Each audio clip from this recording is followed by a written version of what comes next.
I'm Margot Hayes, 66 years old. And this is the story that turned my world upside down. The day of Ernest's funeral felt like the world had stopped breathing. The sky was gray. The air was still. Even my heart refused to beat. Then, in the silence, my phone lit up. A message from an unknown number. I'm alive. That's not me in the casket. I froze. My eyes blurred with disbelief. My hands trembled as I whispered to myself, "No, this can't be real." I wrote back, "Who are you?" Seconds later, another message. "I can't say. They are watching. Don't trust our sons." My chest tightened. I turned toward Charles and Henry, my flesh and blood. And suddenly, the grief on their faces felt hollow, like they were performing a part. And in that instant, a mother's instinct told me the truth. The danger wasn't gone. It was standing right beside me. For 42 years, Ernest had been my partner, my refuge, my reason for living. I met him when I was 24 in the small town of Spring Creek. We grew up on the same dusty back roads, sharing modest dreams. I cleaned houses to support my sick mother while Ernest repaired bicycles in a small shop he inherited from his father. We were poor, but we were happy. We had something money couldn't buy. Real love. I remember the first time he spoke to me. It was a Tuesday morning. I was walking toward the market in my faded green dress and worn-out shoes. He stepped out of his shop with grease-stained hands and smiled at me with a shyness that made me fall in love with him instantly. "Good morning, Margot," he said in a soft voice. "Need me to check out your bike?" I didn't own a bike, but I came up with an excuse just to talk to him. That conversation turned into dates under the big old oak tree in Town Square Park, then into promises of eternal love, and finally into a simple wedding full of hope. The first few years were hard. We lived in a two-bedroom house with a tin roof. When it rained, we'd set out pots all over the house to catch the leaks. But we were happy. Ernest worked from sunup to sundown in his shop, and I sewed clothes for the women in town. When Charles was born, I thought my heart would burst with happiness. He was a beautiful baby with his father's big eyes and my smile. 2 years later, Henry arrived just as perfect. I raised them with all the love in the world, sacrificing my own needs for theirs. Ernest was a wonderful father. He'd take them fishing in the river on Sundays, teach them to fix things with their hands, and tell them stories before bed. I fed them, dressed them, and comforted them when they cried. We were a close family, or so I believed. As they grew up, things started to change. Charles, the oldest, was always ambitious. From a young age, he'd ask why we lived so modestly, why we didn't have a car like other families. Henry followed his lead in everything, as he always had. When Charles turned 18, Ernest offered him a job at the shop, but he rejected it with contempt. "I don't want to get my hands dirty like you, Dad. I'm going to be someone important." Those words hurt Ernest deeply, though he never said it to me. I'd see him sitting on the porch at night, staring at the stars with a look of sadness. His son had rejected not only his work, but his entire way of life. The years passed, and to my surprise, Charles managed to make a name for himself in the business world. He got a job at a real estate company in the city. Henry followed soon after. They both started making money, far more than Ernest and I had ever seen. At first, I was so proud. My sons had achieved what we never could, escaping poverty and building a better life. But little by little, that joy turned into sadness. Visits became less frequent and phone calls grew shorter. When they did come, they arrived in expensive cars, dressed in fancy suits, talking about investments and properties. They'd look at us with a strange mix of pity and shame. "Mom," Charles said to me during one of their sporadic visits, "you and Dad should move somewhere better. This house is falling apart."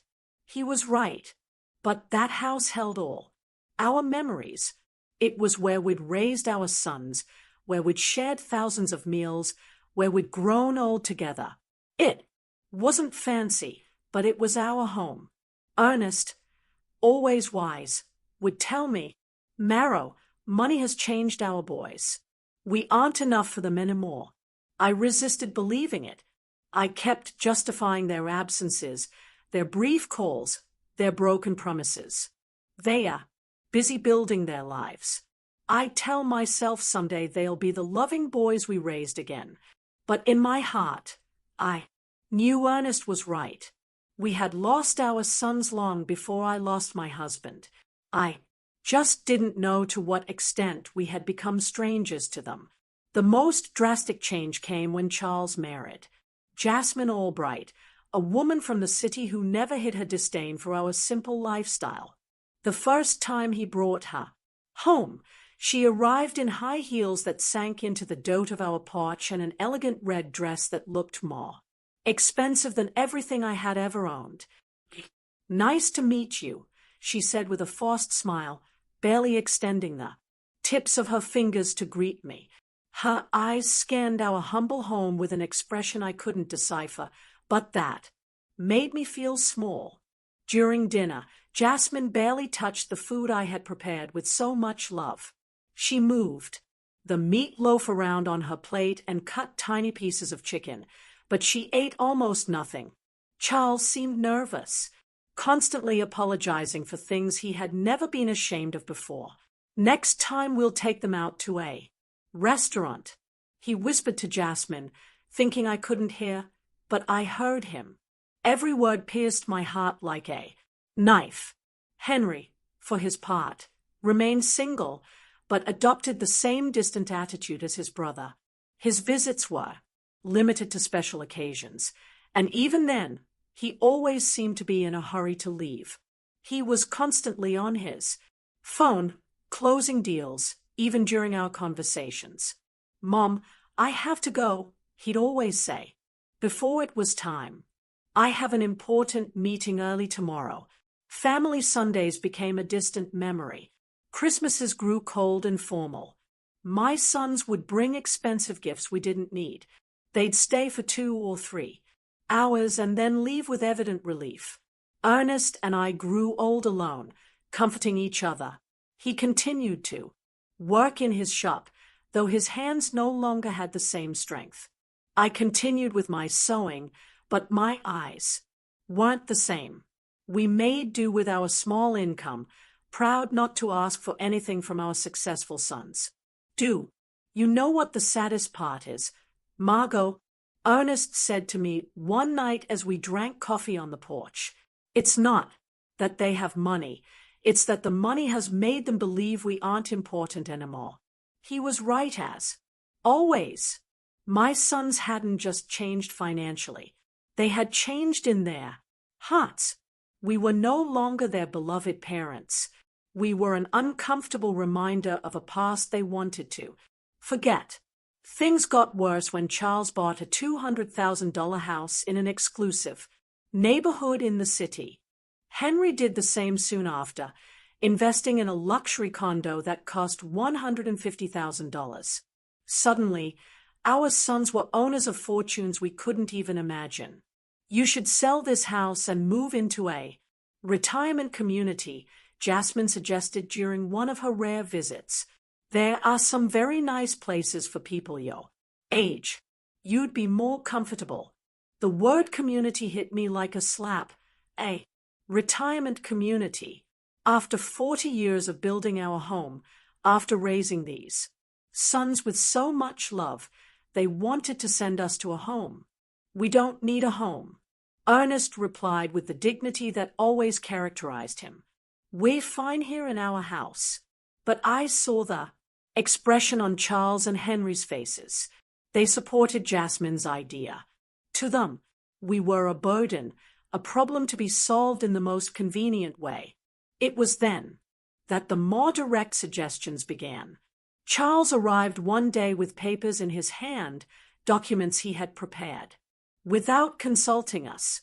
"Dad, Mom," he said with that fake smile he had. "Perfected. I've been thinking about your future.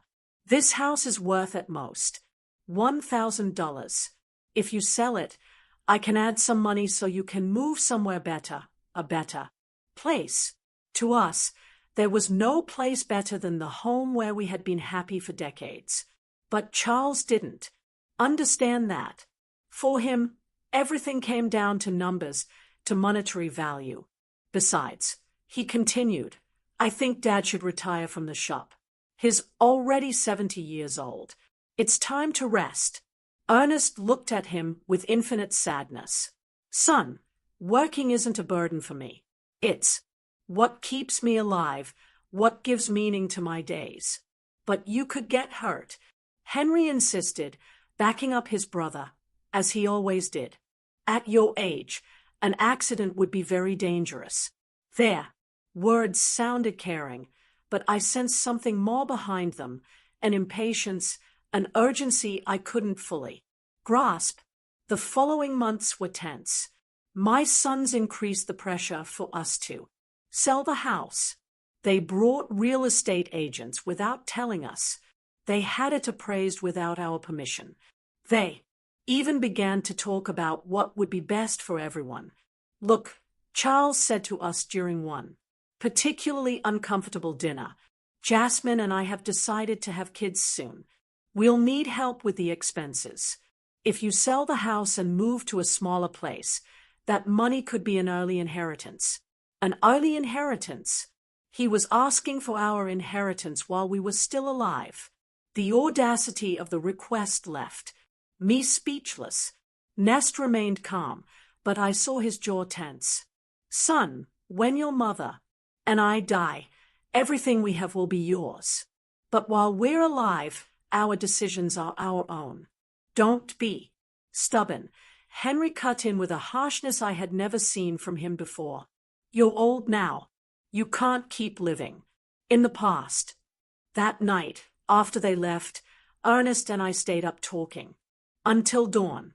For the first time in our marriage, we discussed the possibility that our sons were not the people we thought we had raised. "Something's wrong, Margot," my husband said to me, with a look of worry I had never seen in his eyes. "This isn't just ambition or impatience. There's something darker behind all this pressure." I had no idea how profoundly correct his words were. I couldn't imagine that my own sons were planning something that would change our lives forever. I didn't know that the tragedy that was coming wouldn't be an accident of fate, but a conspiracy carefully orchestrated by the two people I trusted most in the world. The last normal conversation I had with Charles was 3 weeks before Ernest's death. He came alone without Jasmine and looked more serious than usual. "Mom," he said, sitting at the kitchen table, where he had eaten breakfast so many times as a boy, "I want you to know that no matter what happens, Henry and I will always take care of you." His words soothed me at the time, but now, remembering them beside Ernest's grave, they send a shiver down my spine. Why did he say no matter what happens? What did he know that I didn't? The accident that changed everything happened on a Tuesday morning. Ernest had left early for the shop, as he had done every day. For more than 40 years, I was in the kitchen preparing his favorite lunch, meatloaf, and mashed potatoes when the phone rang with an urgency that sent a chill through me. "Mrs. Hayes," a voice I didn't know asked. "I'm calling from Memorial Hospital. Your husband has been in a serious accident. You need to come immediately." The words blurred in my mind like ink and water. The world stopped. My legs turned to jelly, and I had to grab the door frame to keep from falling. What happened? Is he okay? Is he alive? Is he in the ICU? Please come as soon as possible. The trip to the hospital was a hazy nightmare. My neighbor, Doris, had to drive me because I was shaking so much I couldn't even hold the keys. The whole way there, my mind refused to process what was happening. Ernest was careful, meticulous in his walk. How could this have happened? When we got to the hospital, Charles and Henry were all ready. There. That surprised me because no one had notified them yet. At least not me. But in my desperation, I didn't pay attention to that detail. "Mom," Charles said, hugging me with a force that seemed genuine, "Dad is in bad shape. The doctors say one of the machines at the shop exploded. He has severe burns and a traumatic brain injury." Henry's eyes were red, but something in his expression felt off. He seemed more nervous than sad, like someone waiting for important news rather than someone suffering for his father. "Can we see him?" I asked, desperate. "Only immediate family, one at a time, and for 5 minutes max," the nurse explained.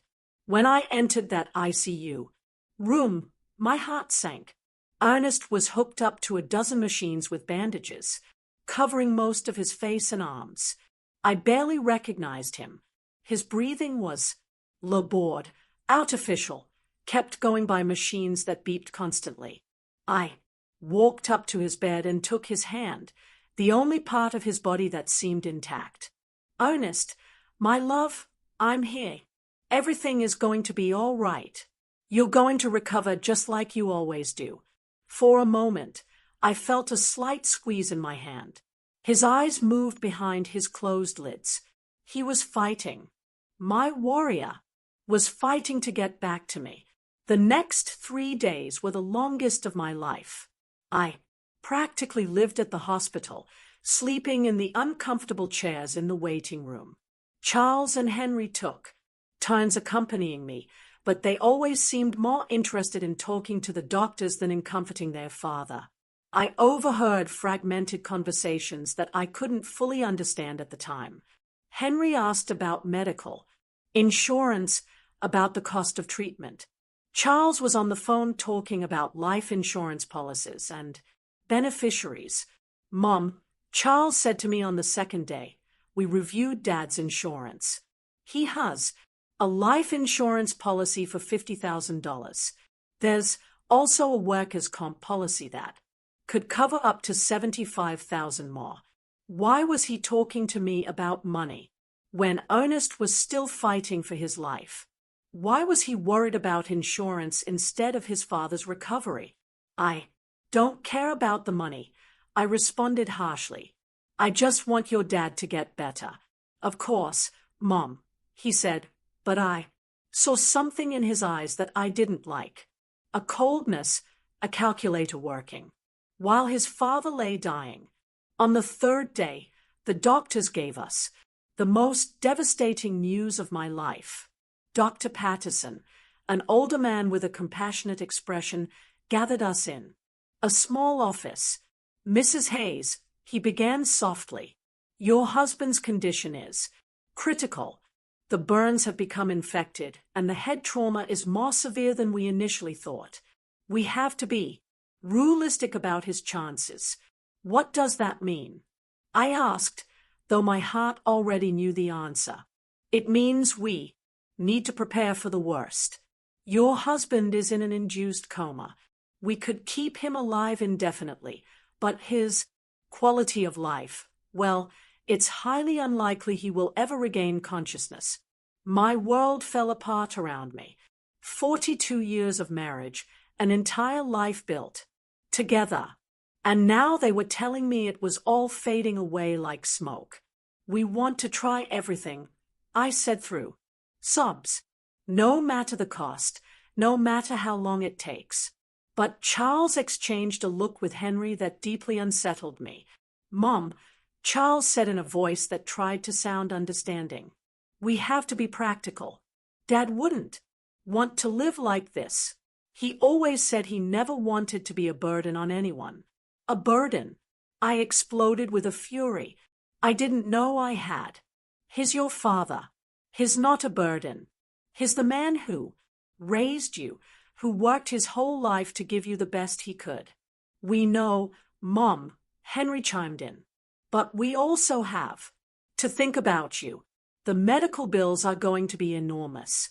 They could wipe out all your savings. Again, money. Always money. My husband was dying and they were calculating costs. That night, alone in the hospital room, I took Ernest's hand and spoke to him as if he could hear me. My love, I don't know what to do. The doctors say there's no hope, but I can't let you go. I can't. Imagine my life without you. It was then that something happened that still gives me goosebumps. His fingers moved slightly, squeezing mine with a force that was almost imperceptible. His lips moved as if he were trying to say something, but no sound came out. I called for the nurses, desperate. His reacting, his trying to talk. But by the time they arrived, Ernest had returned to his previous state. The nurse checked the monitors and shook her head. Sometimes there are involuntary muscle spasms. It doesn't mean he's conscious, but I knew what I had felt. Ernest had tried to communicate with me. He had fought to tell me something important. 2 days later, in the early hours of Friday morning, the machine alarms went off. Lights flashed. Nurses rushed to Ernest's room. I was dozing in the hallway when the noise woke me up. No, no, no, I screamed, running toward the room. The doctors worked for 40 minutes, trying to resuscitate him, but it was useless. At 4:37 in the morning, Ernest was officially declared dead. The pain I felt in that moment was physical, as if my heart had been ripped from my chest. I collapsed by his bed, hugging his still warm body, refusing to accept that he was gone forever. Charles and Henry arrived at the hospital an hour after their father's death. They seemed prepared, as if they had been expecting the call. They brought papers, documents, and phone numbers for funeral homes. We already talked to the Spring Creek Funeral Home, Charles said to me while I was still crying inconsolably. They can pick up the body this morning. We also contacted the insurance. Henry added, the claim process is already underway. How could they be so efficient, so organized, so cold, Justin? Hour after losing their father, something was wrong. But my grief was so intense that I couldn't think clearly. The funeral was scheduled for the following Monday. Charles took care of all the arrangements without really consulting me. He chose the simplest casket, the shortest service, as if he wanted to get it all over with as quickly as possible. It's what Dad would have wanted, he said when I complained about not being included in the decisions. Something simple without a fuss. But Ernest deserved better than this indecent rush to bury him and forget. The day of the funeral arrived, cloudy and cold, as if the sky itself were crying for Ernest. I wore my only black dress, the same one I had worn for my mother's funeral years ago. My hands were shaking so much that Doris had to help me button the small buttons on the back. Be strong, Margot, my dear friend whispered as she carefully combed my hair. Ernest would want to see you strong, but I didn't feel strong. I felt empty, like a shell without a soul. 42 years of marriage can't be buried so easily. Every object in the house reminded me of him. His coffee mug on the table, his tools on the porch, his pillow that still held his scent. When we got to the cemetery, I was surprised by how few people had attended. I expected to see more of Ernest's co-workers from the shop, more neighbors, more acquaintances, but it was only Charles, Henry, Jasmine, Doris, me, and the pastor. For a man who had lived 70 years in the same town, who had helped so many people, the funeral seemed strangely empty. Where are the guys from the shop? I asked Charles. We didn't want to bother anyone, he replied quickly. Dad was a private person. He would have preferred something intimate. But that wasn't true. Ernest loved his community. He cared about his neighbors. He would have wanted them to come say goodbye. Why had Charles decided to make everything so secretive, so rushed? During the service, I watched my sons with a strange emotional detachment. Charles had a solemn expression appropriate for the occasion, but his eyes constantly darted toward his watch. Henry seemed restless, as if he had more important things to do. Jasmine discreetly checked her phone behind her black veil. This was how they were saying goodbye to their father, with impatience and distractions. The pastor spoke about eternal life, about well-deserved rest, about reuniting with God. His words felt hollow in my shattered heart. I didn't want Ernest to rest in peace. I wanted him to come home with me, for us to keep growing old together, for us to keep drinking coffee on the porch every evening. When it was time to throw dirt on the casket, my legs refused to hold me up. Doris had to support me as I sobbed uncontrollably. The sound of the dirt hitting the wood was final, conclusive, hopeless. It was at that exact moment, standing by my husband's grave, that my phone vibrated. A text message from an unknown number. I'm alive. That's not me in the casket. My heart stopped. The letters danced in front of my eyes as if I were hallucinating. I was losing my mind from the grief.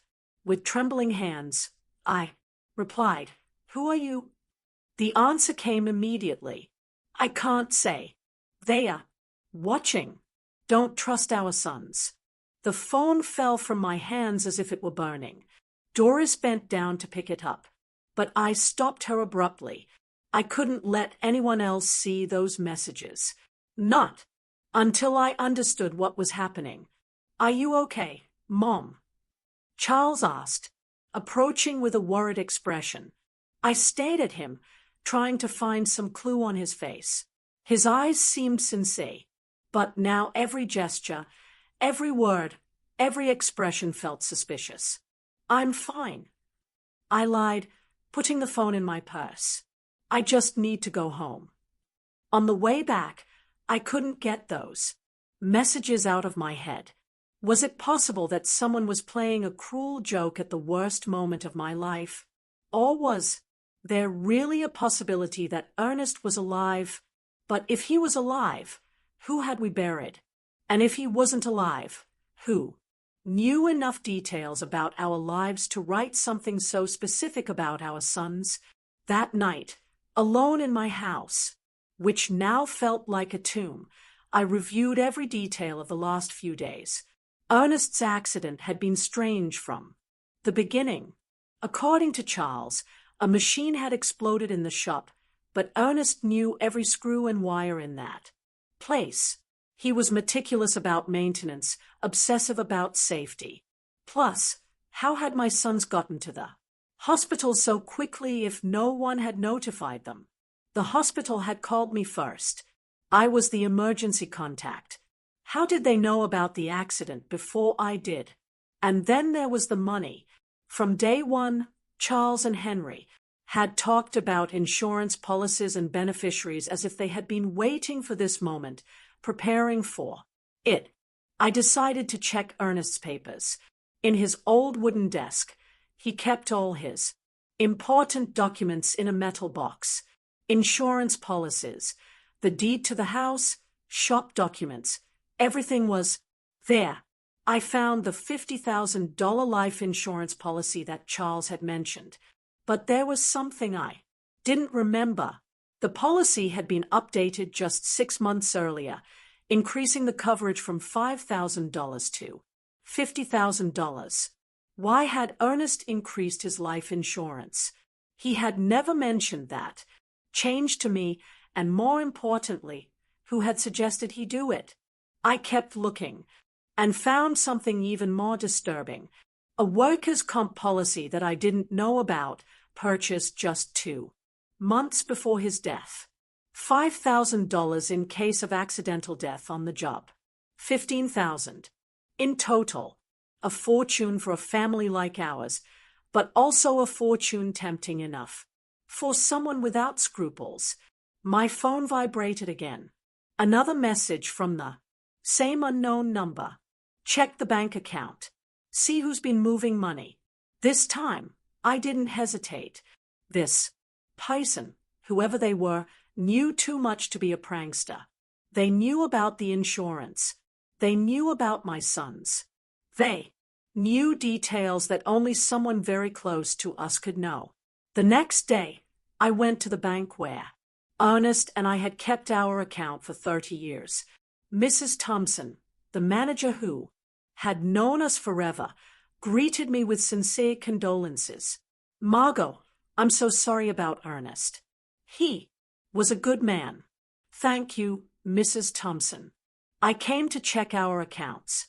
I need to understand our financial situation." She showed me the bank statements from the last 6 months. What I saw froze me. Over the past 3 months, large withdrawals had been made from our savings account. $1,000 in January, $3,000 in February, $4,000 in March. Money that I didn't know had been moved. Who authorized these withdrawals? I asked, my voice trembling. "Your husband came in person," Mrs. Thompson explained. "He said he needed the money for repairs at the shop, but I kept the household accounts. I knew exactly how much money we had and what we spent. Ernest had never mentioned expensive repairs at the shop, and we definitely had never talked about withdrawing thousands of dollars from our savings. Do you have the signatures for those withdrawals?" I asked. She showed me the receipts. Indeed, it looked like Ernest's signature, but something about the handwriting seemed off. It was too shaky, too uncertain for his usually firm, clear script. "Mrs. Thompson," I asked with my heart pounding, "did he come alone to make these withdrawals, or was someone with him?" She thought for a moment. "Now that you mention it, I think he came in with one of your sons once or twice. Charles, I think he said he was helping his dad with the paperwork because Ernest had trouble reading documents without his glasses. Charles, my son had been involved in money withdrawals I didn't know about, using his father's tired eyes as an excuse, but Ernest saw perfectly well with his glasses, which he never took off during the day. That afternoon, as I looked over the bank receipts again and again, I received another message. The insurance was their idea. They convinced Ernest he needed more protection for you. It was a trap.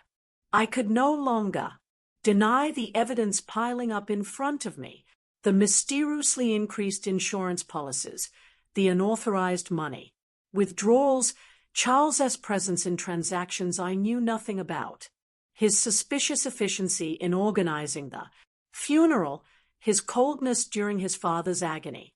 But the question that terrified me was whether they had really planned Ernest's death, how they had done it, and who was sending me these messages. How did this person know so much about what had happened? The following days became a nightmare of doubt and suspicion. Every one of Charles' smiles, every one of Henry's hugs, every word of condolence felt like a mask hiding something sinister. But I needed more proof before I could accept a truth as horrible as the one taking shape in my mind. My phone kept receiving messages from the mysterious number. "Go to Ernest's shop. Look in his desk. There are things you didn't see." I decided to go to the shop for the first time since the accident.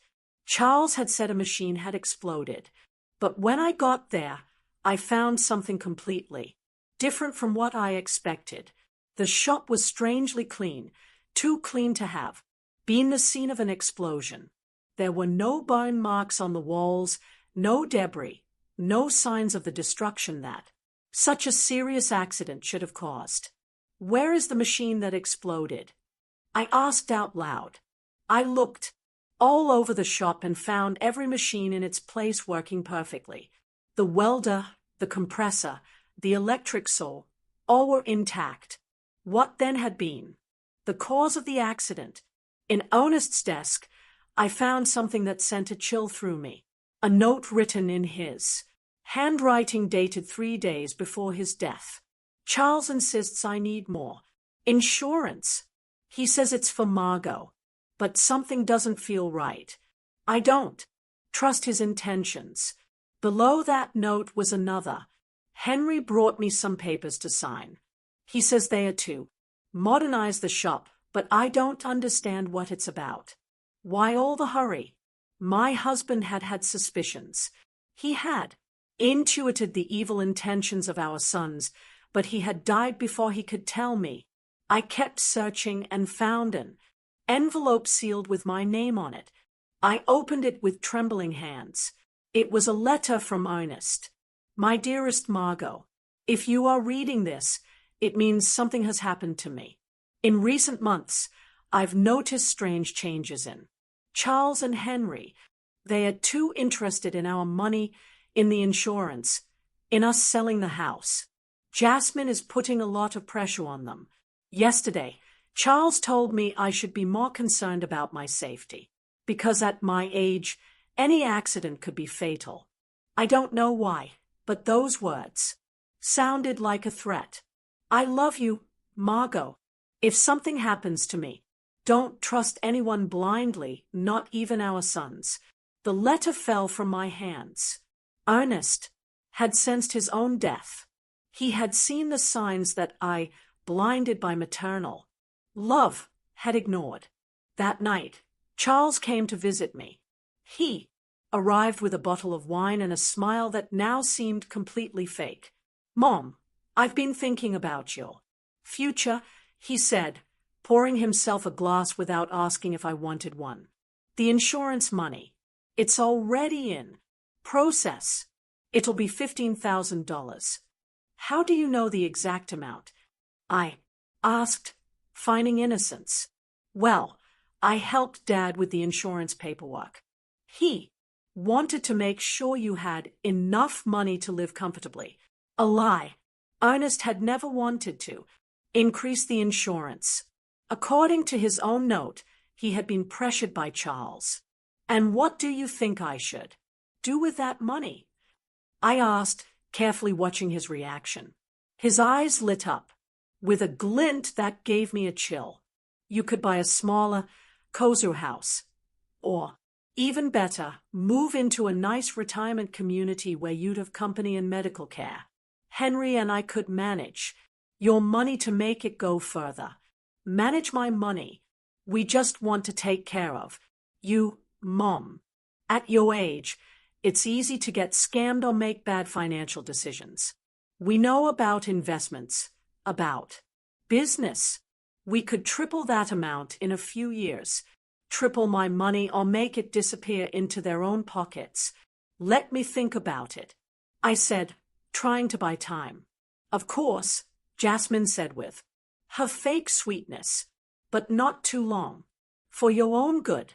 After they left, I sat in my kitchen, shaking with rage and fear. My own sons, my flesh and blood, had not only murdered their father, but now they were planning to steal everything I had left. That night, my phone vibrated with a longer message than the others. Tomorrow, go to the police station. Ask for the report on Ernest accident. There are contradictions you need to know about. The next day, I went to the local police station. Sergeant O'Connell, who had known Ernest for years, greeted me kindly. The report on your husband's accident, he asked with a confused expression. What accident, Mrs. Hayes? From his shop. When the machine exploded. The sergeant checked his files and shook his head. We don't have any report of an explosion at Ernest's shop here. In fact, we don't have any report of a work accident involving your husband. I felt the world sway under my feet. But my son said it was an accident at the shop. That's why he was in the hospital. Mrs. Hayes, your husband arrived at the hospital on Tuesday morning, but not from a work accident. According to the medical report I have here, he arrived unconscious with symptoms of poisoning. Poisoning. The doctors found traces of methanol in his blood, a quantity sufficient to cause blindness, brain damage, and eventually death. The hospital should have informed you of this poisoning. It hadn't been an explosion. It hadn't been a work accident. Someone had deliberately poisoned my husband. Why? Didn't anyone tell me this? I asked, my voice breaking. The immediate family who signed the hospital papers requested that the information be kept confidential to avoid unnecessary speculation. They said, you were too emotionally fragile to handle the technical details. The immediate family, Charles and Henry, had hidden the true cause of Ernest's condition, invented the story of the explosion, and manipulated everyone, including me, to cover up a murder. Mrs. Hayes, the sergeant continued, if you suspect the circumstances of your husband's death, we could open a formal investigation. I had more than suspicions. I was certain that my own sons had murdered their father for money. That afternoon, Henry came home with a bouquet of flowers and the same fake smile as Charles. How are you, Mom? You look tired. I'm fine, I lied, observing his every gesture from a new perspective. I'm just thinking about the future. That's good. Charles and I have been talking. We think you should sell the house soon while it's fresh on the real estate market. Why the rush? Well, old houses lose value quickly and you need liquidity. Funeral expenses, pending medical bills, more lies. The funeral had been cheap, almost insultingly so, and there were no pending medical bills because the hospital insurance had covered them. Henry, I said, looking him directly in the eyes. You knew your dad didn't die from a work accident. For a fraction of a second, I saw panic in his expression, but he recovered quickly. What are you talking about, Mom? I went to the police station. There's no report of an explosion at your dad's shop. This time, the panic was more evident. Mom, you shouldn't be doing things like that. They'll confuse you. The grief is getting to you. The grief is getting to me, or you've been lying to me. He got up, abruptly, spilling the coffee I had poured for him. I think you need to rest. We'll talk when you're calmer. He left quickly, but not before making a phone call from the porch, although I couldn't hear the words. The tone was urgent, worried. That night, I received the most revealing message yet. They are coming together tomorrow. They are going to try to convince you that you're crazy, that grief is making you imagine things. Don't believe them, and don't take anything they offer you to eat or drink. The mysterious messages. Prediction came true exactly as it had warned. The next day, Charles and Henry arrived together at my house, accompanied by Jasmine. They had expressions of exaggerated concern and a bag of pastries from the downtown bakery. Mom, we're so worried about you. Charles began in a sugary voice. The neighbors have told us you've been acting strange. Doris says you've been talking to yourself, that you aren't eating well. Doris had never said that. It was just another lie in their growing collection. Jasmine brought your favorite pastries, Henry added, pointing to the bag. And we made special coffee from that brand you like so much. I remembered the messages. Words. Don't take anything they offer you to eat or drink. It was possible that they were planning to poison me, too, just as they had Ernest. Thank you, but I already had breakfast, I said, keeping my distance. But, Mom, Jasmine insisted with a smile that didn't reach her eyes. You need to eat properly. You've lost a lot of weight since Dad Ernest died. I'm fine, I repeated firmly. Charles exchanged a significant look with Henry. It was the same look they had shared at the hospital when the doctor gave us Ernest's prognosis. "Mom," Charles said, sitting closer to me, "we want to talk to you about something important. Henry and I have been consulting with some doctors about your recent behavior." "My behavior?" "Yes, the strange questions you've been asking, the visits to the police station, that obsession with irrelevant details about Dad. It's normal after such a great loss, but it can be dangerous if it's not treated." Henry nodded gravely. "We spoke to Dr. Albright. He says it's common for older people to develop paranoia after losing a partner, especially women your age." Paranoia. They were accusing me of being crazy for uncovering their lies. "I am not paranoid," I said with all the firmness I could muster. "I'm just asking questions I should have asked from the beginning." "What questions?" Charles challenged me. "Like why there's no police report for your father's supposed accident. Like why the shop is perfectly clean if there was an explosion. Like why you withdrew $5,000 from our account without telling me anything." The silence that followed was deafening. The three of them exchanged looks of thinly disguised panic. "Mom," Henry finally said, "those things have simple explanations. Dad withdrew that money for repairs he wanted to do in secret as a surprise for you." "What surprise?" "He wanted to remodel the house." Charles lied. "He had hired some workers to fix the roof and paint the walls. He wanted it to be a surprise for your birthday." If that were true, where were the workers? Where were the materials? Why did no one in town know about this supposed remodeling and about the police report? Charles continued. "Not all work accidents require a report, especially when they happen on private property." More lies. Sergeant O'Connell had been very clear. Any work accident with serious injuries requires an official report. "Mom," Jasmine intervened with a sweet but condescending voice, "we just want to take care of you. That's why we thought it would be best if you moved to a place with specialized medical attention. A home, a specialized care home," Charles corrected, "for people who are going through complicated grief. They have psychologists, nurses, activities to keep you busy. And in the meantime," Henry added, "we can take care of selling the house, managing the insurance money, all those complicated things you shouldn't have to handle in your current state."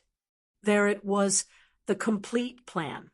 Declare me mentally incompetent, put me in a home, and take control of all my money. First, they had moted Ernest for the insurance money, and now they wanted to steal from me, too. And what if I refuse? I asked them. "Why would you refuse?" Charles asked with a smile that sent a chill through me. "We just want what's best for you, because this is my house. This is where I built my life with Ernest. This is where I raised you." "Mom," Henry said with an exaggerated sigh, "you can't live in the past forever. Dad is gone. You have to accept it and move on." "I have accepted it, but that doesn't mean I'm going to give away my life and my money." The mask of concern began to crack on my sons' faces. Charles got up abruptly. "All right, if you won't listen to reason, we'll have to take more drastic measures." "What does that mean?" "It means we can start a legal process to have you declared mentally incompetent. We have witnesses to your erratic behavior. We have testimony from doctors who confirm you're suffering from senile paranoia." "Doctors? What doctors?" I hadn't spoken to any doctors about my mental state. "Dr. Albright already signed a preliminary report," Henry added. "He says that based on our descriptions of your behavior, it's likely you need specialized care." A doctor who had never examined me had signed a report about my mental state based only on what my sons had told him. How much had it cost them? to buy that false evaluation. So, you can cooperate voluntarily, Charles continued. Or we can do it legally, but either way, you're going to get the help you need. It was a direct threat. If I didn't hand over my money voluntarily, they would use the legal system to steal it from me. I need time to think about it, I told them, trying to buy time. Of course, Jasmine said, with her false sweetness, but not too much time for your own good. After they left, I sat in my kitchen, trembling with rage and fear.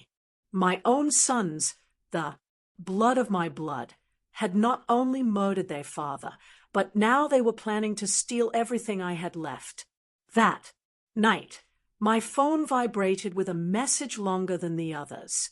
Margot, this is Stephen Callahan, a private investigator. Ernest hired me 3 weeks before he died because he was suspicious of Charles and Henry. They poisoned him with methanol mixed in his breakfast coffee. I have audio evidence of their conversations, planning everything. Tomorrow at 3 o'clock in the afternoon, go to the corner cafe. Sit at the back table. I'll be there. At last, I would know who had been sending me those messages, and more importantly, I would have the proof I needed to get justice for my husband's death. But I also knew I didn't have much time. Charles and Henry had shown their hand. If I didn't act fast, I'd end up locked in a home while they spent the money that had cost Ernest his life. The war had begun, and even if I was a 66-year-old woman against 2 ruthless men, I had something they didn't. The truth. And the truth, sooner or later, always finds a way to come out. That night, for the first time since Ernest's death, I smiled because I knew my husband had not died in vain. His caution, his instinct, his decision to hire a private investigator was going to allow me to get justice. Charles and Henry had seriously underestimated their mother. They were about to discover that a woman fighting for the memory of her murdered husband is a force more powerful than all their greed combined. The next day arrived, filled with nervousness and anticipation. I dressed carefully, choosing my most serious purple dress, the one I wore for important occasions. If I was going to meet the man who could give me the answers I needed, I wanted to be prepared for any revelation. At 2:30 in the afternoon, I walked toward the corner cafe with determined but cautious steps. Every shadow looked suspicious. Every person on the street could be a spy sent by my sons. The paranoia they had accused me of having was starting to feel justified. The cafe was moderately full. I went straight to the back table as I had been instructed. I ordered a chamomile tea and waited, my hands trembling slightly on the worn wooden table. Exactly at 3 on the dot, a man in his 50s approached my table. He was tall and gray-haired with intelligent eyes and a serious but kind expression. He was carrying a brown folder under his arm. "Mrs. Hayes?" he asked in a low voice. I nodded, not yet trusting my voice. "I'm Stephen Callahan. I'm so sorry for your loss." Ernest was a good man. He sat down across from me and placed the folder on the table. "Before I show you what I have, I need you to know that what you're about to hear and see is going to be very painful. Are you ready?" "I've been getting ready since I received your first message," I replied with a firmness I didn't know I had. Stephen opened the folder and took out a small voice recorder. "Ernest came to see me a month ago. He was worried about his son's behavior. He hired me to investigate them discreetly." He pressed the play button. Ernest's voice, so familiar and dear, filled the small space between us. "Stephen, I need you to know that if something happens to me, it won't be an accident. Charles and Henry have been pressuring me to increase my life insurance. Yesterday, Charles brought me papers he said were to better protect Margot. But when I read them, I realized there were also clauses that directly benefited them. My heart sped up. Hearing Ernest's voice was like having him back for a few minutes, but his words confirmed my worst suspicions. The recording continued. Henry has been asking strange questions about my daily routine, what I eat for breakfast, what time I leave the house, if Margot comes to the shop with me. He says it's out of concern, but something about the way he asks worries me. Stephen paused the recording. This conversation was 3 weeks before his death, but I have something more recent. He played another recording, this time with Charles S. Voice in the background talking on the phone. No, we can't wait any longer.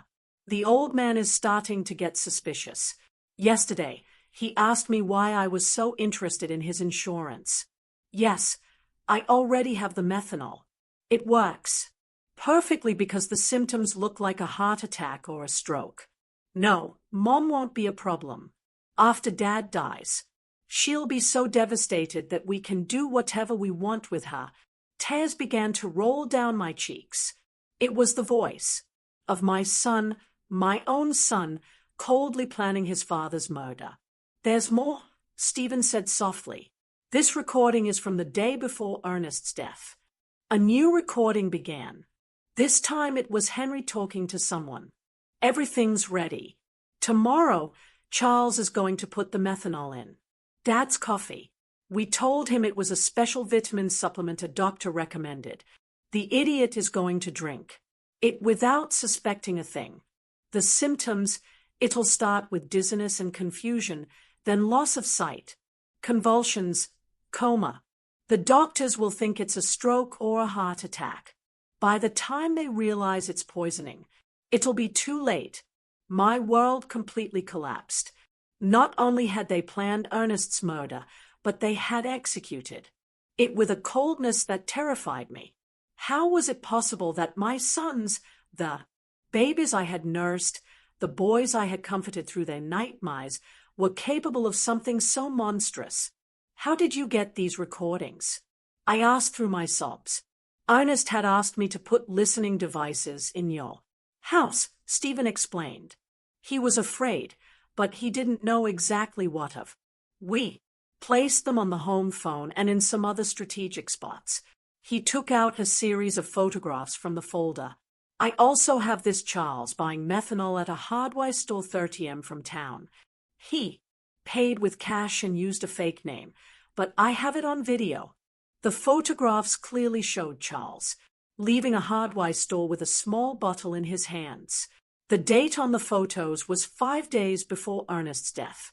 And this, Stephen continued, showing me more documents. These are Charles and Henry's financial records from the last 6 months. They've been spending a lot more money than their incomes justify. Charles owes $70,000 to a lender in the city. Henry has gambling debts for $40,000. They were desperate. It all started to make sense.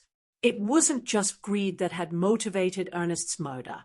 It was financial desperation. My sons were ruined and saw their father as a source of easy, fast money. Why didn't you go to the police immediately after Ernest's death? I asked him. Because Charles and Henry are very smart. They bribed the doctor who attended to Ernest at the hospital to change the official diagnosis. Instead of poisoning, the death certificate says heart failure due to complications from a work accident. Without that medical evidence, my recordings might not have been enough for conviction. But now we have all the evidence together, I said, feeling a mix of pain and determination. Exactly. And there's one more thing you need to know. My blood ran cold. What? Your sons were planning to kill you, too. Stephen played one last recording, this time with Charles and Henry's voices together. Once we have Dad's insurance money, we need to get rid of Mom, too, Charles said. We can't risk her getting suspicious or anyone else putting ideas in her head. How? Henry asked. The same as with Dad. But this time, we can make it look like a suicide. from depression, a widow who can't live without her husband. Nobody would question it, and the money were her only. A's. Everything would be ours. The house, the savings, the insurance money. Almost $200,000 in total. The recording stopped. I was shaking uncontrollably.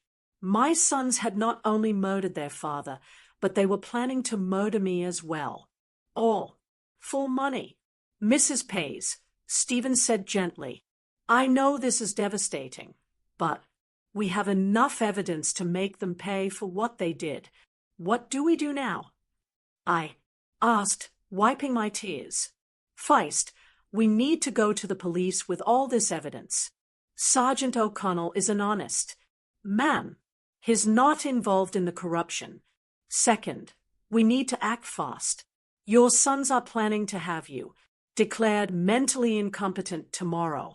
If they succeed, it will be much harder to proceed legally tomorrow. Yes, I intercepted a phone conversation this morning. They are meeting with Judge Miller at 10 o'clock in the morning to start the mental incapacitation process. I got up from the table with a determination I hadn't felt in weeks. Then we have to act tonight. Exactly, Stephen confirmed. But first, there's one more thing I want to show you. He took one last photograph from the folder. In it, Ernest was leaving a medical clinic I didn't recognize. 3 days before he died, your husband went to get a full medical exam at a clinic in the city. The results show that he was perfectly healthy. There were no signs of heart disease. His blood pressure was normal. Everything was perfect. This definitively proves that his death was caused by poisoning, not by natural health problems. That was the final piece of evidence we needed. Ernest had been a healthy man, murdered by his own sons. Stephen, I said, taking his hand, thank you for keeping your promise to my husband. Now, let's get justice. That same night, Stephen and I went directly to the police station. Sergeant O'Connell was working the night shift that week, which was perfect for our purposes. When we arrived, it was 8 o'clock in the evening, and the station was relatively quiet. Sergeant O'Connell, I said in a firm voice, I need to file a formal complaint for the murder of my husband, Ernest. The sergeant looked at me with surprise. Murder? Mrs. Hayes. The death certificate says he died from heart complications after a work accident. The death certificate is false, I replied, placing Stephen's folder on his desk. My husband was deliberately poisoned with methanol by our own sons.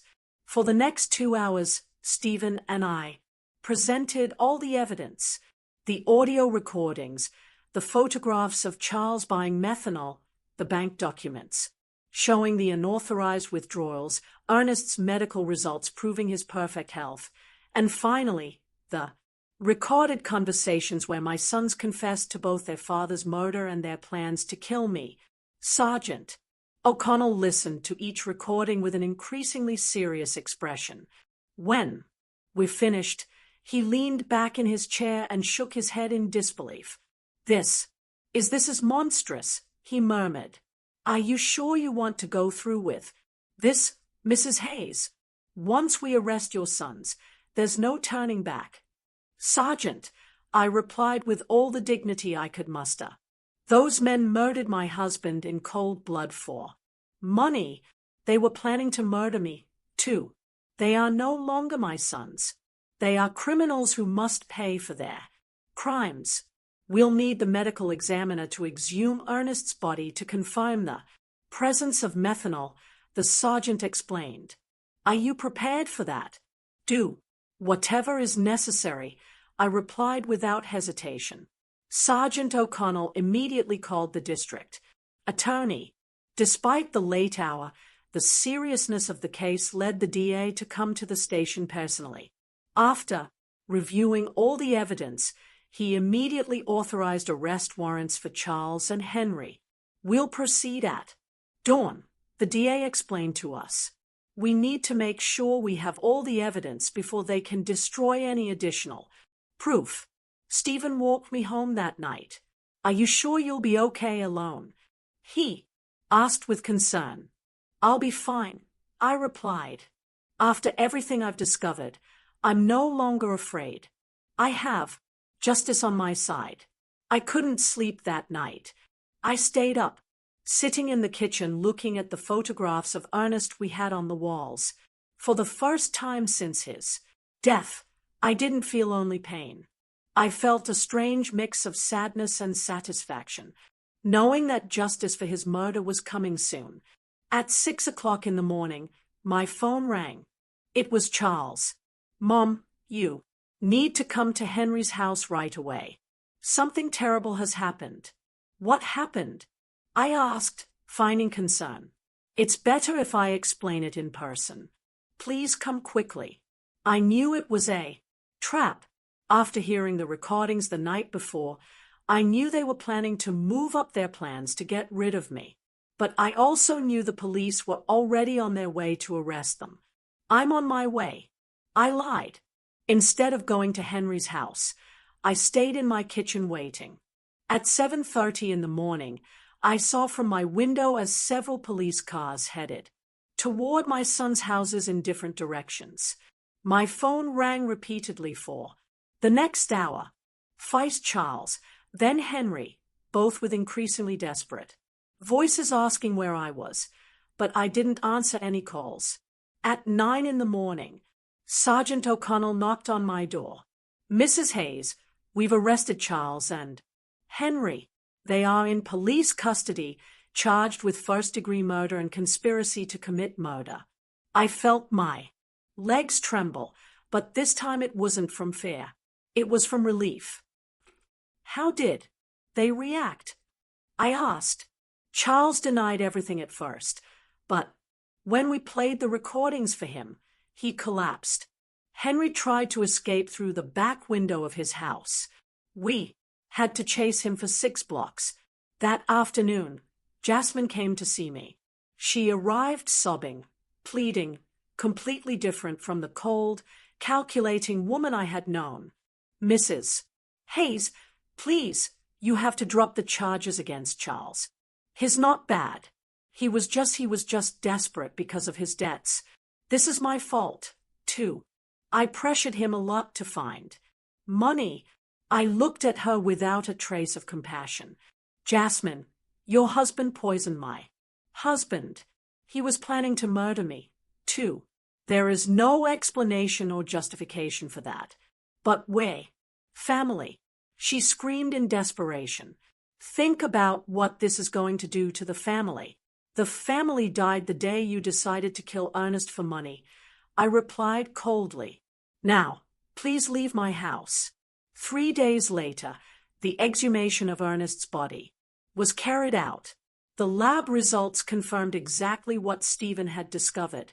Lethal levels of methanol in his system, enough to cause all the symptoms he had experienced before his death. The case became a sensation throughout the town. No one could believe that 2 sons had murdered their own father for money.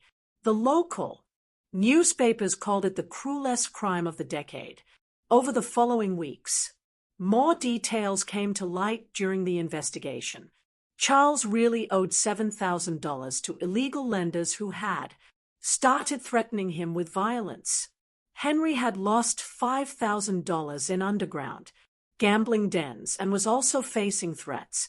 They had seen Ernest's life insurance money as their only salvation.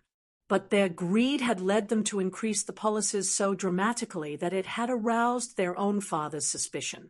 We also discovered that the doctor who had falsified the death certificate had received $5,000 in cash from Charles. He was also arrested for obstructing justice and falsifying official documents. Stephen explained all the details of the plan Ernest had made with him. Your husband was smarter than his sons. Believed. He knew something bad was coming, but he didn't know exactly what. He hired me not only to investigate Charles and Henry, but also to protect you if something happened to him. Did he know they were going to kill him? I asked. Not exactly, Stephen said. But he suspected his life was in danger. That's why we installed the recording devices. That's why we documented everything. He wanted to make sure that if something happened to him, the truth would come to light. My nest, even in his final days, had been protecting me. He had anticipated our son's betrayal and had taken steps to ensure that justice would prevail. The trial was scheduled to begin in 2 months. Both Charles and Henry faced charges of first-degree murder, which in our state carried a sentence of 25 years to life. The day of the trial arrived. After 2 months of intense legal preparation, the courtroom was completely full. Reporters from several regional newspapers had come to cover what was already known as the case of the killer sons. The whole town was there. Neighbors, former co-workers of Ernest, even people I barely knew but who wanted to witness this historic moment of justice. I wore my best black dress, the same one I had worn for our wedding so many years ago, but which now represented mourning and dignity. Stephen accompanied me, sitting by my side throughout the entire process. His presence gave me the strength to face what would be the most difficult day of my life. Charles and Henry entered the courtroom, in handcuffs, dressed in orange prison jumpsuits. Seeing my sons like that broke my heart one more time, but I no longer felt pity for them. I only felt a deep sadness for the moral death they had chosen long before they physically murdered their father. The prosecutor presented the case with devastating precision. One by one, the recordings were played for the court. The silence was absolute every time the voices of Charles and Henry were heard, coldly planning Ernest's murder. When the prosecutor played the recording where they planned to kill me, too, several people in the audience gasped in horror. One elderly woman got up and left the courtroom crying. I couldn't blame her. It was difficult to process such cruelty. Ladies and gentlemen of the jury, the prosecutor said during his opening statement, this is not an ordinary case of family greed. This is a case of cold and calculated premeditation, where 2 men decided to murder the father who had raised them with love and sacrifice simply because they needed money to pay off their gambling debts and irresponsible loans. Charles and Henry's lawyers tried to present a defense based on desperate circumstances and external influences, but the evidence was overwhelming. The recordings didn't lie. The bank documents didn't lie. The forensic evidence of the methanol in Ernest's body didn't lie. When it was my turn to testify, I walked to the stand with trembling legs but a clear mind. I had been waiting for this moment for months. Mrs. Hayes, the prosecutor asked me, can you tell us what your relationship was like with your sons before your husband's murder? I thought I had a good relationship with them, I replied, looking directly at Charles and Henry. I raised them with love. I sacrificed everything for their well-being. Their father worked from sun up to sundown to give them the best we could. I never imagined that love and sacrifice would become the reason for his murder. At any point, did you suspect they could harm your husband? No. That is the most painful part of all this. I trusted them completely. When they told me Ernest had an accident at his shop, I believed them. When they organized the funeral so quickly, I thought they were being efficient in their grief. I never imagined they were covering up a murder. Charles lowered his head during my testimony. Henry looked at me defiantly, but I saw tears in his eyes. Too late for tears. Too late for regret. The most dramatic moment of the trial came when the prosecutor decided to play the full recording of the conversation, where they planned my own murder. Charles's voice filled the courtroom. Once we have Dad's insurance money, we need to get rid of Mom, too. We can't risk her getting suspicious. A murmur of horror swept through the audience. Several people turned to look at me with expressions of disbelief and compassion. How did you feel when you heard this recording for the first time? The prosecutor asked me. I realized that I had lost my 2 sons long before I lost my husband, I replied, my voice cracking but firm. The babies I nursed, the children I comforted in their nightmares, had died and been replaced by 2 strangers capable of any cruelty.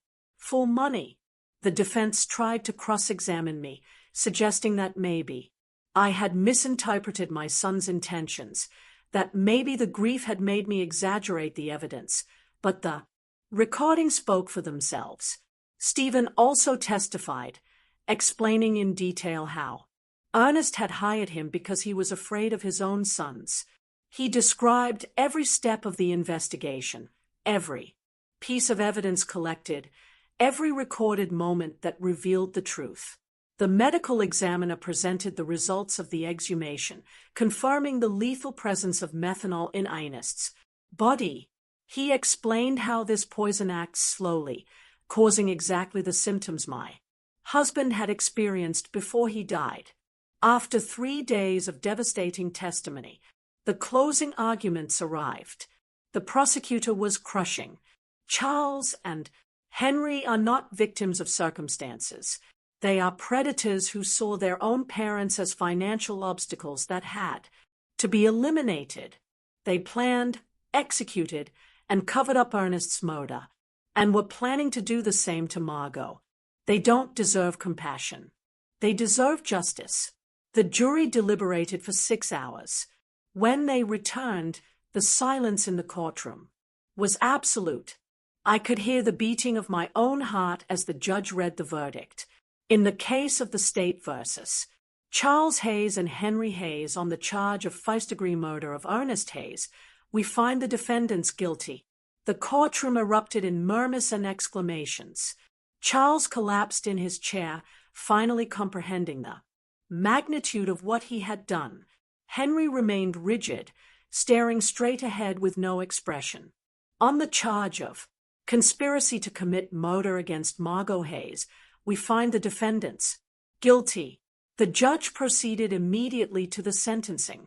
Charles Hayes and Henry Hayes for the premeditated murder of your father and the conspiracy to murder your mother. I sentence you to life in prison without the possibility of parole for 30 years. When I heard those words, I felt a gigantic weight lift from my shoulders.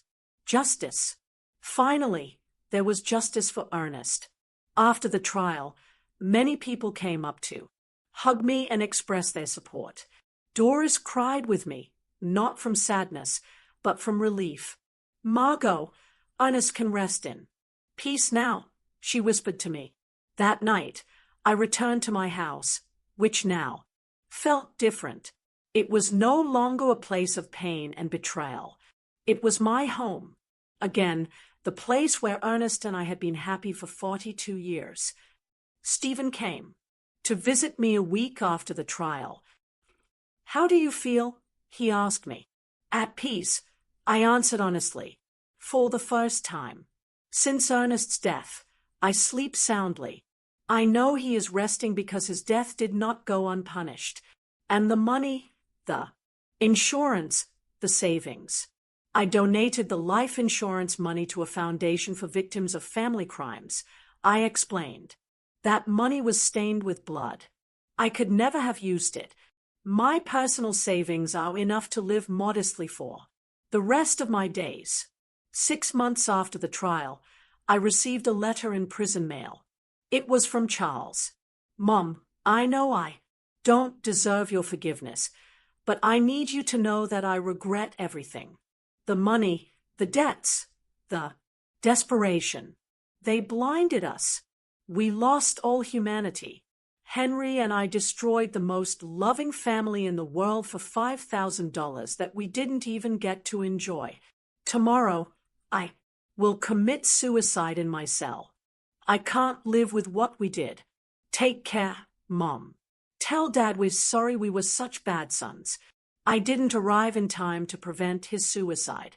Charles was found hanging In his cell the next day, Henry, upon learning of his brother's death, suffered a complete nervous breakdown and was transferred to the prison's psychiatric hospital. Today, 2 years after the trial, I live peacefully in my small house. I have converted Ernest's shop into a garden where I grow flowers to take to his grave every Sunday. Stephen has become a close friend, visiting me regularly to make sure I'm okay. Sometimes the neighbors ask me if I miss my sons. The answer is complicated. I miss the children they were, but those children died long before Ernest did. The men they became were not my sons. They were strangers who shared my blood, but not my heart. I have learned that true family is not defined by blood, but by love, loyalty, and mutual respect. Ernest was my true family for 42 years. The friends who supported me during the trial are my family now. Justice did not bring Ernest back, but it gave me peace. And on quiet nights, when I sit on the porch, where we so often drank coffee together, I swear I can feel his presence, proud of me for being strong enough to do the right thing, even when it meant losing my sons forever. 5 years have passed since that terrible day in the cemetery when I received the first message that changed my life forever. Today I am 71 years old and my completely white hair reflects all the storms I have faced and overcome. But my eyes, my dear friend, Doris tells me, shine with a peace they didn't have before. The house where Ernest and I built our dreams is still my refuge. I have made some improvements with the money I had saved. I painted the walls a soft yellow, Nest's favorite color, and I turned his old shop into the most beautiful garden in the neighborhood. Red roses, white carnations, sunflowers that always seek the sun, just as he taught me to do. During our most difficult years, Stephen Callahan became more than just the investigator who helped me get justice. He became my chosen family. He comes to visit me every Wednesday afternoon, and we drink coffee on the porch while he tells me stories about his other cases. He sometimes asks me if I regret reporting my own sons if it wouldn't have been better to keep the secret and live with the lie. Never, I always answer. The truth hurts, but lies kill. The soul. The foundation I established with the life insurance money has become something bigger than I ever imagined. The Ernest Hayes Foundation for Victims of Family Crimes now helps dozens of families every year who have gone through tragedies similar to mine. We have psychologists, lawyers, and private investigators all working so that no other family has to suffer in silence what I suffered. 6 months ago, a 40-year-old woman came to see me. Her name was Elena, and she suspected her brother had murdered her mother for the inheritance. Her story was painfully similar to mine. Greedy relatives, pressure to sell properties, strange behavior after the death. The foundation provided her with a private investigator, free legal advice, and psychological support throughout the process. When her brother was convicted of murder 3 months later, Elena came to hug me, crying, "Mrs. Hayes, you saved my life. If you hadn't had the courage to report your own sons, I never would have had the courage to report mine." Those are the moments that remind me why all the pain I went through was worth it. Henry is still alive, though he is no longer the same man I knew. After Charles' suicide, his mind completely broke. The doctors say he lives in a constant state of guilt and paranoia, believing that Ernest comes to visit him every night to scold him for the murder. He has tried to commit suicide 3 times, but the prison guards keep him under constant surveillance. I receive letters from him occasionally. They are incoherent, full of desperate apologies and pleas for forgiveness. At first, I read them, looking for some trace of the son I raised with so much love. But then I realized that reading those letters only reopened wounds that had already healed. Now I keep them unopened in a shoebox. Maybe someday I'll read them. Maybe not. I have the right to protect my peace of mind. Jasmine disappeared from town. Immediately after the trial, someone told me she moved to the city and changed her name. I don't blame her. Carrying the last name of a murderer must not be easy. Sometimes I wonder if she knew what Charles was planning, if she was a silent accomplice to Ernest's murder. But those questions belong to the past, and I have learned to live in the present. The town of Spring Creek will never forget the case. It has become a local legend, a story that parents tell their children as a warning about greed and betrayal. Some see me as a hero, others as a cruel woman who sent her own sons to prison. I don't care what they think. I know the truth, and the truth has given me the peace I needed.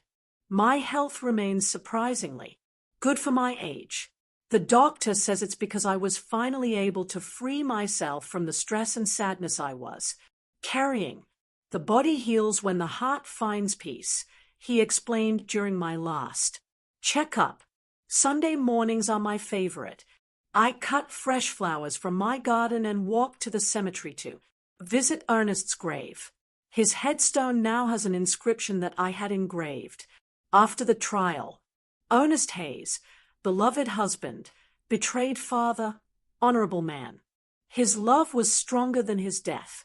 I tell him everything that has happened during the week. I talk to him about the foundation, about the families we have helped, about the thank you letters I receive from people who found justice. Thanks to our story, I swear I can feel his approval in the wind that moves the leaves of the nearby trees. Do you know what's strangest? My love, I said during my last visit, I no longer feel pain. When I think of Charles and Henry, I only feel pity. Pity because they had all the love in the world, and they chose hate. They had a family that adored them, and they chose betrayal. They had the opportunity to be honorable men like you, and they chose to be murderers. Last week, a reporter from the city came to interview me for a documentary about family crimes. She asked me if there was anything I wanted to say to other people who might be going through similar situations. Family is not an excuse for crime, I replied. Love is not blind. Love with boundaries is true love. If someone who says they love you is capable of harming you for money or convenience, that person doesn't really love you. And it is never ever too late to seek justice, no matter who the culprit is. This year, on the 5th anniversary of Ernest's death, I organized a special ceremony in his memory. More than 200 people came. Neighbors, members of the foundation, families we have helped, local authorities. It was beautiful to see how his death, which began as a tragedy, had become a force for good in so many lives. Stephen gave an emotional speech. Ernest Hayes died because of his son's greed, but his legacy lives on in every family that finds justice thanks to his wife's courage. Evil tried to destroy his story, but good turned it into hope. For others, at night, before I go to sleep, I sometimes take out the old photographs. From when Charles and Henry were children, I see them playing in the yard, hugging their father, laughing with me on past Christmases. I allow myself to cry for those innocent children who once existed before greed completely corrupted them. But I know, longer cry for the men they became. Those men chose their destiny. My story ended up being bigger than my personal tragedy. It has become a symbol that justice is possible even when it comes from the most unexpected sources. A 66-year-old widow proved that truth is more powerful than lies, that true love is stronger than betrayal, and that it is never too late to do the right thing. Tomorrow is Wednesday, and Stephen will come for coffee as always. I'll make his favorite pastry and tell him about the thank you letters that arrived this week. Afterward, we'll work together in the garden, planting new flowers for spring. Life goes on, more simple, but more authentic than before.